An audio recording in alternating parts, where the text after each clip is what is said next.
Alors aujourd'hui, grâce à la méthode OSE, on aide un artiste qui, à force de dessiner, a développé des tremblements dans sa main qui sont dus à des dommages neurologiques permanents et qui remettent en question son avenir dans sa passion, l'art.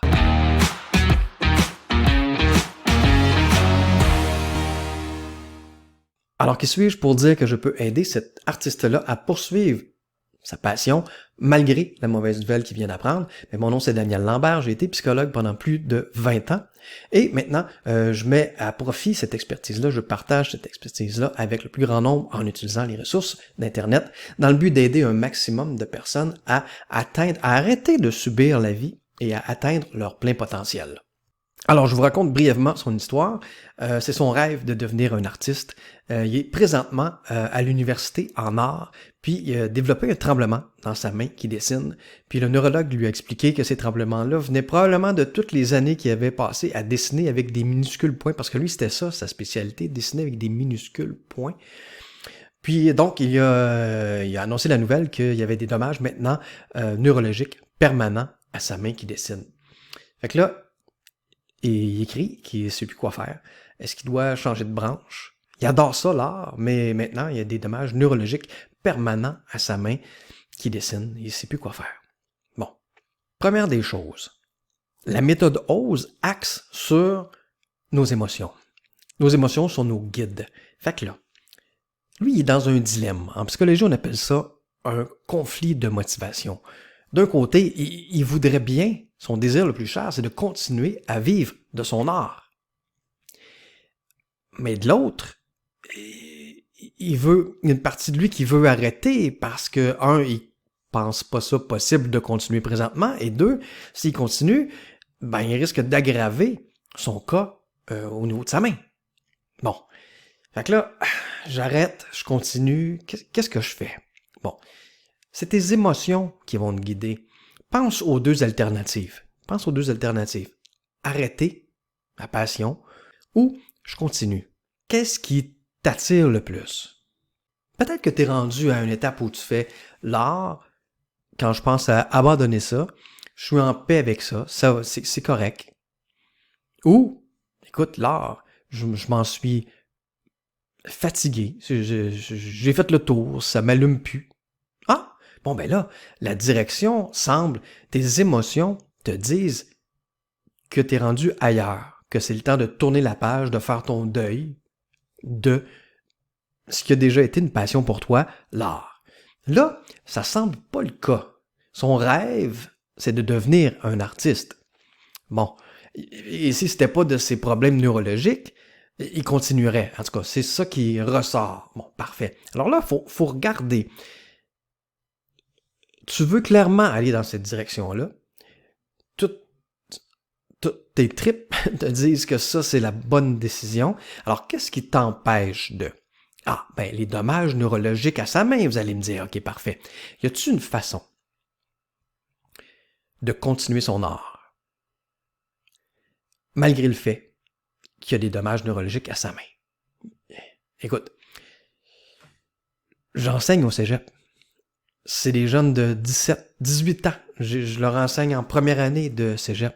Et tout le monde, très, très, très rapidement, réussit à répondre, ben, il pourrait utiliser son autre main, par exemple. Il pourrait dessiner avec son autre main. Bon, il dessinerait pas aussi bien au début, mais il serait méchamment en avance sur n'importe qui dessine pas déjà, parce que toutes les connaissances, ses habiletés pour faire des beaux dessins, il les a déjà. Là, il faudrait qu'il s'habitue à manier le crayon avec son autre main. Mais c'est faisable, et ça pourrait faire en sorte qu'il n'est pas obligé d'abandonner son rêve de devenir un artiste. D'autres personnes m'ont dit aussi, ben, il est obligé, pour être un artiste, de faire des points toujours? Est-ce qu'il pourrait pas trouver une autre façon d'adapter, pour s'adapter à ses tremblements? Un autre type d'art? OK. Mais moi, ma question, c'est, peut-être que toi, là, qui m'écoute présentement, t'avais vu ça aussi comme solution. Pour que cette personne-là n'abandonne pas son art. Ma question, c'est comment ça que cette personne-là, elle a pas vu ça? Comment ça qu'elle, elle a pas vu ça? Et en essayant de répondre à cette question-là, on va mettre à jour quelque chose d'important au niveau de notre système nerveux, OK? La raison pour laquelle cette personne-là n'a pas vu de solution. Dans le fond, scoop, cette personne-là a fait un TED Talk. C'est là que j'ai pris ça, cet extrait-là. Donc, on connaît la fin. Et effectivement, ce qui est arrivé, c'est qu'elle a abandonné son art pendant 2 ans. Puis, ben, parce que c'est une passion, puis qu'il souffrait de ne pas vivre de son art, de sa passion, ben, il y est retourné et il a effectivement appliqué les solutions que mes étudiants de 17 ans ont trouvées en 5 minutes. C'est-à-dire qu'il a élargi son art à d'autres choses que des petits points. Et dans ces autres choses-là, que sa main tremble, ça changeait pas grand-chose. Comment ça que lui, ça lui a pris 2 ans? Et qu'il a presque abandonné, c'est triste, là. Il a presque abandonné sa passion à cause de ses tremblements dans sa main. Alors qu'il y avait d'autres avenues. Ben, c'est que notre système nerveux n'est pas programmé pour notre bonheur. Notre système nerveux est programmé pour notre survie. OK? Notre survie. Ça veut dire quoi? Ben, ça veut dire que quand on est stressé ou déprimé, ben notre système nerveux, il réagit pas pour aller vers mieux, il réagit pour te protéger. Et pour te protéger dans une situation de danger. OK? Danger pour ta survie là, physique, un danger de mourir. Parce que là, il n'y a pas 18 000 sortes de réactions de stress au niveau de ton système nerveux. Il y en a une sorte. Une. Et c'est la même qui va être activée si, clopin-clopin, tu t'en vas dans une randonnée, dans le bois, puis tu rencontres un ours. Ah là, ta vie est en danger. Ton système nerveux va s'activer pour ta survie. Qu'est-ce qu'il va faire pour t'assurer que tu restes en vie? Il va t'envoyer toute l'énergie qu'il peut dans tes jambes pour que tu fuis ou dans tes bras pour que tu combattes ce danger-là qui menace ta survie. Fait que là, lui, son stress, c'est pas un stress où sa vie est en danger, mais ça reste un stress. Alors, qu'est-ce que ton système nerveux, qu'est-ce qu'il fait? Oh, un stress, danger, énergie dans les jambes pour fuir ou dans les bras pour combattre. Et ça nous en laisse beaucoup moins pour réfléchir. Face à face avec un ours, c'est pas là que tu vas trouver ton idée du siècle pour parser ta business. C'est pas là que tu vas trouver le titre de ton prochain best-seller. Non. Pourquoi? Pas parce que t'es pas intelligent, puis qu'en d'autres circonstances, tu serais pas capable de le trouver. Mais non, parce que présentement, ton système nerveux a pris possession de toute l'énergie que tu avais, puis l'a redirigé aux endroits pour combattre un danger pour ta vie, pour que tu puisses survivre. Et puis ça, c'est dans tes bras, puis dans tes jambes. Bon. D'ailleurs, 2 ans plus tard, une fois qu'il est sorti de ce choc initial-là, d'apprendre qu'il y a des dommages permanents neurologiques à sa main, mais là, il a pu avoir l'idée que peut-être sa carrière n'était pas finie. L'idée, donc, c'est de se méfier. Mais je ne veux pas utiliser le mot méfier pour des émotions négatives. Parce que les émotions négatives ne sont pas nos ennemis. Les émotions négatives sont juste là, c'est des signaux d'alarme, comme dans un GPS dans ton auto, pour te dire que présentement, tu es en train de prendre un chemin qui n'est pas le bon. Tu es en train de t'écarter de ton chemin. C'est quoi ton chemin? Le chemin de ton épanouissement, de ton mieux-être, de ton bonheur. Ça, c'est ta destination dans ton GPS. Et puis là, donc ton GPS à l'intérieur de toi, il regarde ta destination comme dans ton auto. Ta destination versus où tu es présentement. Si tu es dans le bon chemin pour t'en aller vers ta destination, tu ressens une émotion positive. Cool. Si tu t'écartes de ce chemin-là, tu ressens une émotion négative. Alors, tu devrais être content. On devrait être content d'une émotion négative parce que ça te dit, oh, la façon que je perçois cette situation-là, elle m'éloigne de mon objectif. Donc, mon travail, c'est de percevoir cette situation-là autrement. Lorsque monsieur qui a développé des tremblements dans sa main a pu percevoir qu'il pourrait continuer sa passion, dans le fond, même avec ses tremblements, il y a eu instantanément un soulagement comparativement à quand il a appris la nouvelle, puis que là, l'émotion, c'était quoi? C'était peut-être du découragement, voire une dépression. Ça, c'est une émotion qui te dit clairement ce qui se passe là, la façon que tu perçois ça, tu t'éloignes du chemin que tu t'es programmé toi-même là, vers l'épanouissement, vers la réalisation de ton potentiel, tout ce qui t'allume, ça, il y a une partie de toi qui le sait, puis elle croit toujours que tu es capable d'atteindre ça. Mais là, toi, une autre partie de toi commence à avoir des doutes parce que là, tu as des tremblements dans tes mains, puis tu conclus que c'est terminé, toi, ton avenir d'artiste. Puis là, ça te fait sentir tout croche, ça. Ça te fait sentir tout croche. Fait que tu devrais développer l'habitude de regarder comment tu vois ça, puis de te dire qu'il n'y en a pas de vérité absolue. Il y a juste des vérités personnelles. Alors, quand tu sautes à la conclusion que parce que tes mains tremblent, tu ne pourras plus jamais devenir artiste, prends pour acquis que tu te trompes. Prends pour acquis l'évidence. Tu n'es pas un neurologue. Tu ne connais pas tous les cas de tous les artistes de la planète qui ont peut-être aussi développé des handicaps ou des difficultés. Et peut-être il y en a un bon pourcentage qui ont réussi à surmonter ça, ces difficultés-là. Utilise Internet pour découvrir ça. Et la minute que tu vas découvrir un premier cas d'un artiste qui, bon, je sais pas moi, qui est paralysé des bras, il n'y en a pas pantoute de bras, lui. Il peint avec sa bouche.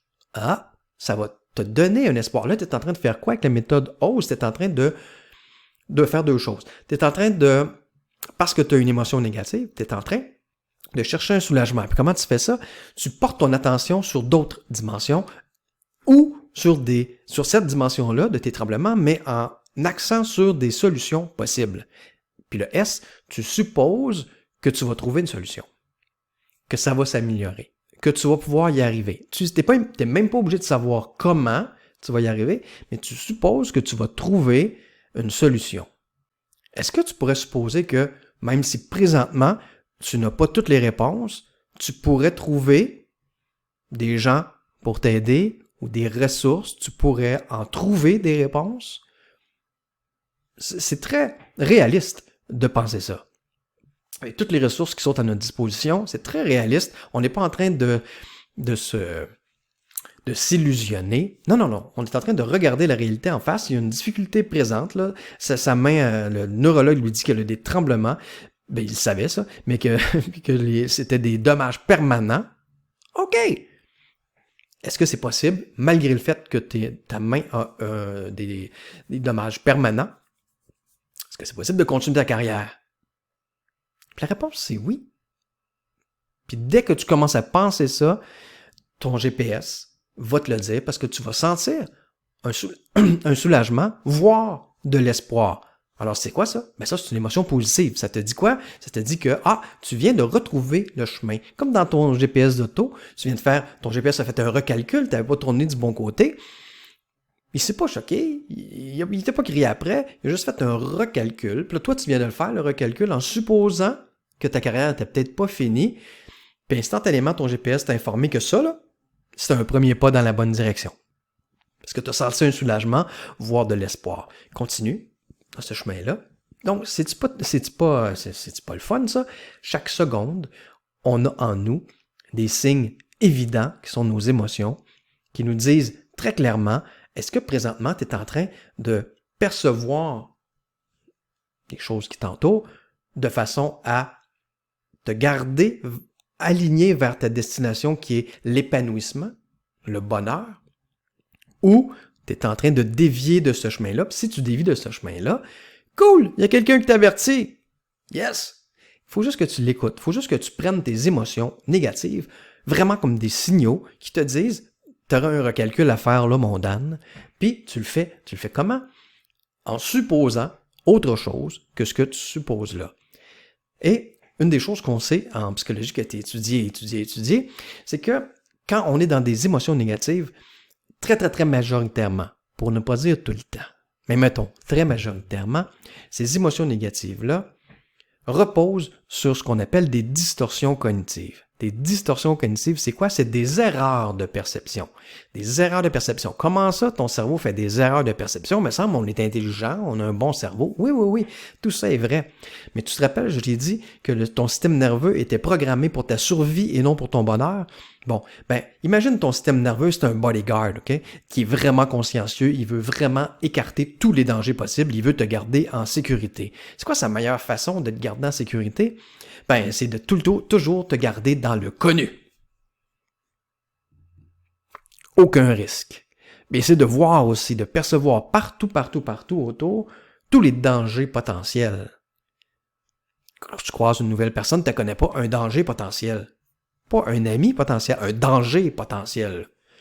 Fait que ça va faire quoi? Si tu as un bodyguard comme ça va faire qu'il va éloigner tout le monde, toutes les opportunités possibles, il va tout éloigner ça, tenir ça loin de toi, parce que ce qu'il veut pas, lui, c'est penser que c'est correct, puis se tromper, puis là, de te mettre en danger. Il aime mieux faire l'erreur de repousser des opportunités qui ne sont pas dangereuses du tout.